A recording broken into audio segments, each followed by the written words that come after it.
مجھ پر گولیاں کیوں چلائی گئی؟ کیونکہ میں بی جے پی کی آنکھ میں آنکھ ڈال کر آپ غریب مظلوم عوام کے حق کی بات کرتا ہوں۔ مجھ پر گولیاں اس لیے چلائی گئی، مجھ پر گولیاں اس لیے چلائی گئی کیونکہ میں غریب عوام کے انصاف کا مطالبہ کرتا ہوں۔ مجھ پر گولیاں اس لیے بھی چلائی جائیں گی کیونکہ میں حصے داری کی بات کرتا ہوں۔ میں سنویدھان کے دائرے میں رہ کر جب یہ بات کرتا ہوں تو ان ظالموں کو پسند نہیں آتا۔ یہ نادان، یہ بزدل یہ سمجھتے ہیں کہ اویسی کی زبان کو ختم کر دیا جائے گا گولیوں سے۔ ارے تمہارے میں دم ہے تو مارو گولی۔ تو یہ بھی بتانا چاہ رہا ہوں کہ اگر زندگی ہم سے وفا نہیں کرے گی، اگر کوئی کامیاب ہو جاتا ہے ہم کو ختم کرنے کے لیے، تب بھی میں آپ سے کہہ رہا ہوں کہ اپنے آنکھ میں آنسو مت لائیے۔ ہاں ہماری گاڑی پر حملہ ہوا، چار گولیاں ان دو لوگوں نے چلائی، مگر اللہ جس کو بچانا چاہتا اس کی کوئی جان نہیں لے سکتا۔ اور ہمارا تو اٹوٹ اس بات پر ایمان ہے کہ جب تک قدرت فیصلہ نہیں کرے گی کسی کی انسان کی نہ موت آئے گی، جب تک اللہ نہیں چاہے گا نہ آپ کی موت آئے گی، نہ کوئی آپ کا رزق چھین سکتا ہے، نہ کوئی آپ کو بے عزت کر سکتا ہے۔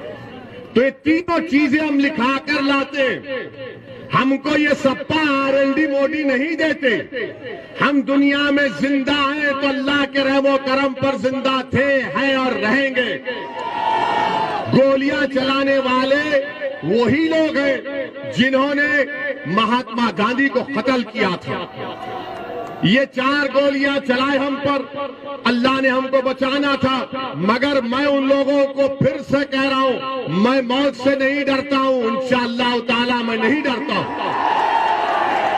مجھے معلوم ہے کہ ان تمام جتنے دنیا میں لوگ آتے ہیں اپنی ماں کے پیٹ میں پل کر جب دنیا میں آتے تو اللہ ایک وقت مقرر کر دیا ہر ایک کا، اور ہم اور آپ جائیں گے اس دنیا سے، مگر یاد رکھو میں موت سے نہیں ڈرتا، نہ میں قتل کرنے والوں سے ڈرتا ہوں، نہ تمہاری گولیاں میری آواز کو دبا سکیں گی، نہ تمہاری طاقت مجھے تمہارے تعلق سے ڈر میں خوف پیدا کر سکے گی۔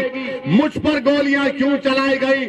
کیونکہ میں بی جے پی کی آنکھ میں آنکھ ڈال کر آپ غریب مظلوم عوام کے حق کی بات کرتا ہوں۔ مجھ پر گولیاں اس لیے چلائی گئی، مجھ پر گولیاں اس لیے چلائی گئی کیونکہ میں غریب عوام کے انصاف کا مطالبہ کرتا ہوں۔ مجھ پر گولیاں اس لیے بھی چلائی جائیں گی کیونکہ میں حصے داری کی بات کرتا ہوں۔ میں سنویدھان کے دائرے میں رہ کر جب یہ بات کرتا ہوں تو ان ظالموں کو پسند نہیں آتا۔ یہ نادان، یہ بزدل یہ سمجھتے ہیں کہ اویسی کی زبان کو ختم کر دیا جائے گا گولیوں سے۔ ارے تمہارے میں دم ہے تو مارو گولی۔ مگر اللہ نے فیصلہ کیا کہ تمہاری گولی سے میری موت ہوگی تو میں آپ سے کہہ رہا ہوں آپ اپنے ہر بیٹے کو، اپنی بیٹی کو مجھ سے زیادہ قابل بنانا۔ اگر ایک اویسی مرے گا تو تم کو میں وصیت کرتا ہوں کہ لاکھوں میں تم کو مجھ سے زیادہ اویسیوں کو پیدا کرنا پڑے گا۔ اور یاد رکھو ہم دنیا میں آئے تو جائیں گے، مگر اپنے بیٹوں کو، اپنی بیٹیوں کو ڈاکٹر بنائیے تاکہ وہ بیماروں کا علاج کر سکیں۔ اپنے اولاد کو جرنلسٹ بنائیے تاکہ وہ ظالم حکمرانوں سے بے باکی سے سوال کر سکیں۔ آپ اپنی اولاد کو سیاستدان بنائیے، ودھائک بنائیے، سانسد بنائیے، ضلع پریشد میں لے کر جائیے، چیئرمین بنائیے، لڑیے۔ یاد رکھیے جو یہ چڑیا ہوتی ہے نا جو آسمانوں میں اڑتی ہے، کیا وہ اپنے گھونسلے میں اڑتی ہے یا باہر نکل کر اڑتی ہے؟ جو چڑیا گھونسلے میں اڑتی ہے باہر اڑتی ہے، تو کیا تم صرف اپنے گھونسلے میں اس کے بنائے ہوئے گھر میں رہو گے یا ایک آزاد پرندے کی طرح رہو گے؟ اڑو، اپنے خوابوں کو پورا کرو۔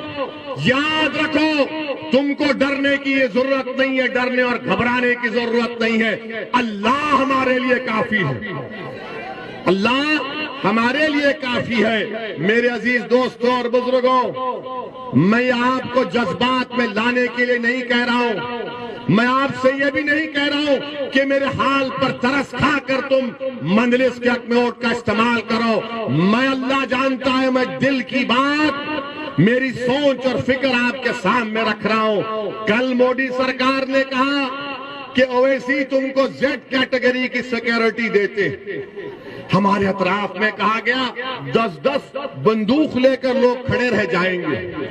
ہم نے کہا ہم جب سے راجنیتی میں آئے ہم نے کبھی سیکیورٹی نہیں لی اور نہ کبھی لیں گے انشاءاللہ تعالی، نہیں لیں گے، کیونکہ میرا ماننا یہ ہے کہ چھپرولی کی ویدھان سبھا کے لوگوں کو اگر ان کی جان کا تحفظ ہوگا، آپ کو سرکشا ملے گی تو مجھے بھی سرکشا ملے گی۔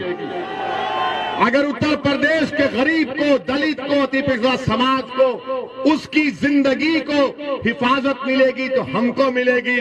مودی جی، یوگی جی، یاد رکھیے، اویسی کو سرکشا دے کر آپ اگر پیلو خان کو، جنید کو، اخلاق کو، رکبر کو اگر سرکشا نہیں دیں گے تو کیا فائدہ میری سرکشا کا؟ کیا فائدہ میری سرکشا کا؟ اس دیش میں، اس پردیش میں غریبوں کو سرکشا کی ضرورت ہے۔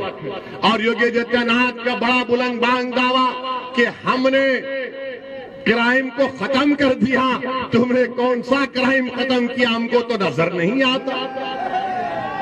ہم نے کل پارلیمنٹ میں کھڑے ہو کر کہہ دیا کہ ہم کو زیڈ کیٹیگری کی سیکیورٹی کی ضرورت نہیں ہے۔ آپ السنکھیک سماج کے، بھارت کے غریبوں کو، مسلمانوں کو، دلتوں کو، جتنے غریب، کمزور، پچھڑے، دبائے ہوئے، ان کو ایک کیٹیگری کا شہری بنائیے۔ آج یہ تمام سماج نچلے نیچے تک آ چکا ہے، زیڈ کیٹیگری میں آ گیا ہے۔ مجھے سیکیورٹی کی ضرورت نہیں ہے، مجھے حصہ چاہیے، میری لڑائی حصے داری کی ہے، میری لڑائی حصے داری کی ہے۔ چھپرولی میں اسکول ہونا چاہیے، چھپرولی میں اسپتال ہونا چاہیے، یہ ہماری لڑائی ہے۔ میری آپ سے اپیل ہے کہ آپ اس لڑائی میں، حصے داری کی لڑائی میں ہمارا ساتھ دیجئے اور 10 تاریخ کے دن پتنگ کے نشان پر آپ پورے اعتماد کے ساتھ یہاں پر مجلس کو کامیاب کریے۔ السلام علیکم، خدا